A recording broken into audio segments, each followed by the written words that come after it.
زي ما اتفقنا السلسله بتاعتنا بتاعت ازاي تشطب شقتك، في تريكايه كده صغيره هقولها لحضراتكم واحنا ما بنيجي نركب الفلاش تانك او الخزان الدفئ.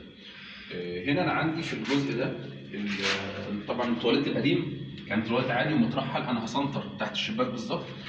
وفي تريكه كده ساعات بعملها لما بيكون عندي سقوط مناسب للحمام، الجريلا بيكون في جزء عندي اقدر انزل بيه مفيش مشكله، باجي من هنا بنزل 2 سم عن الجزء اللي بره.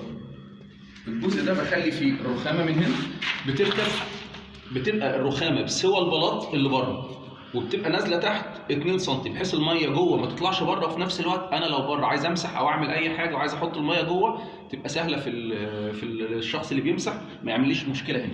بعد كده انا هتجيلي التريكه اللي بنتكلم عليها بقى وانا بركب الفلاش تانك.